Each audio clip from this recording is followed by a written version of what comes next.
Bismillahirrahmanirrahim. Assalamu alaikum wa rahmatullahi ta'ala wa barakatuh. Dans cette séance, on va faire une révision des sciences. L'unité 3, les cahiers de la Luciole. Le niveau, c'est classe CM2, Al-Khamis, Ibtida'i. Bien. La première question, la masse d'un objet se mesure en. Donc, ici, on va essayer de, si vous voulez, chercher ou bien de savoir l'unité et en même temps, on va essayer de savoir aussi l'instrument qu'on utilise. Donc, l'instrument utilisé pour mesurer des masses et l'unité des masses. Donc, ici, on cherche d'abord l'unité. La masse d'un objet se mesure en, c'est-à-dire on cherche l'unité. Hein? Quelle est l'unité utilisée pour, ou bien la masse s'exprime en quoi? Donc, se mesure en grammes. Bien sûr, il y a les autres unités, kilogramme, hectogramme et ainsi de suite. Donc, l'unité utilisée, c'est gramme.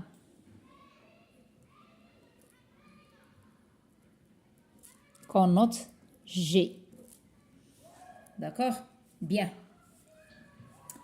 Deuxièmement, le poids se mesure en... Alors, encore l'unité du poids, c'est newton. Qu'on note N. Bien. Alors maintenant, troisième question. Pour mesurer le poids, on utilise. Maintenant, on cherche, si vous voulez, on cherche l'instrument qu'on utilise. D'accord? Pour mesurer le poids, on utilise ce qu'on appelle un dynamomètre. Donc, on utilise un dynamomètre. L'appareil s'appelle un dynamomètre.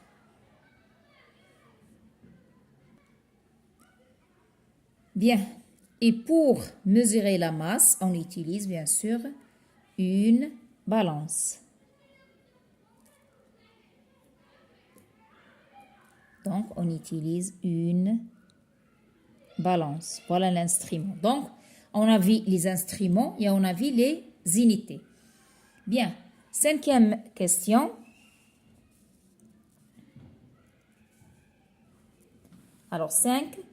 Quand la matière change d'état, est-ce que la masse change ou non? Ici, c'est-à-dire change d'état. Par exemple, si on prend l'eau. L'eau, par exemple, peut être à l'état liquide. Si on va le mettre dans un réfrigérateur, il va devenir solide, des glaces. Donc, est-ce que si on change l'état solide-liquide, est-ce que la masse change ou bien reste la même? Alors, il faut faire très attention ici. Donc, quand la matière change d'état, sa masse, bien sûr, reste la même. C'est-à-dire ne change pas. La masse ne change pas. Ou bien reste la même.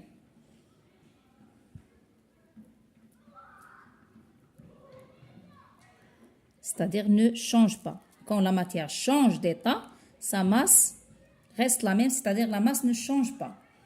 La masse, si vous voulez, d'une quantité d'eau à l'état liquide, c'est la même chose de cette même quantité lorsqu'il est à l'état solide.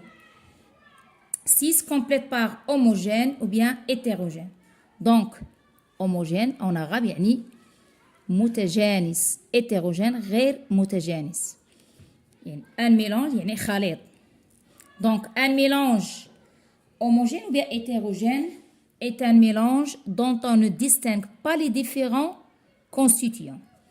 Donc, quand on ne peut pas distinguer les différents constituants d'un mélange, est-ce que ce mélange est un mélange homogène ou bien est un mélange hétérogène? يعني خليط متجانس أو خليط غير متجانس. Donc, ça c'est un mélange homogène.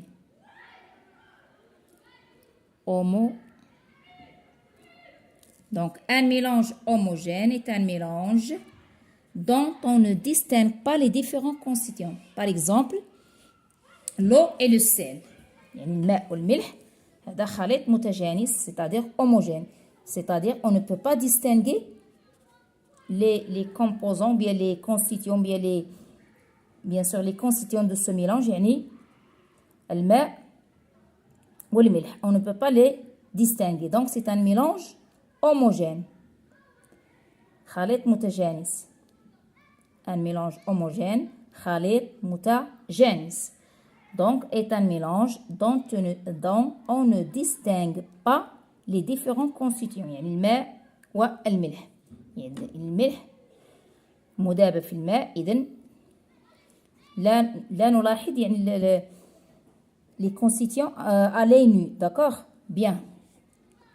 Voilà pour hétérogène. Un mélange hétérogène est un mélange dont on distingue les différents constituants. يعني خليط غير متجانس كالماء مثلا, si vous voulez, الماء, eau et sable. Donc, eau et sable est un mélange qu'on peut distinguer les constituants ici. J'arrive à distinguer que ce mélange est constitué d'eau et de sable.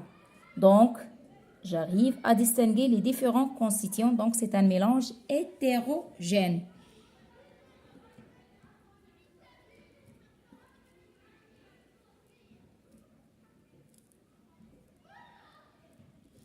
Alors, il faut faire très attention à ces deux notions, si vous voulez. Je passe 7. Dans un mélange solide, liquide, hétérogène. Hétérogène, comme par exemple le sable et l'eau. C'est un mélange hétérogène. On peut récupérer les composants. Alors, on peut récupérer les composants par quoi on peut récupérer?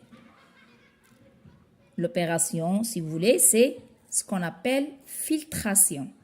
Par filtration.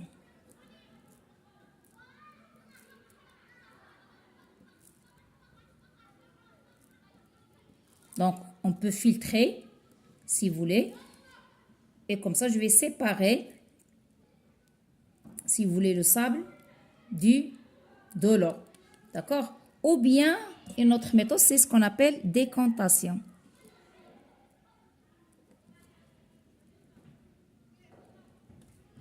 C'est-à-dire, je laisse le mélange, si vous voulez, se reposer quelques instants, quelques minutes, et après, je vais voir que, si vous voulez, le solide va être au fond du verre ou bien des récipients en général.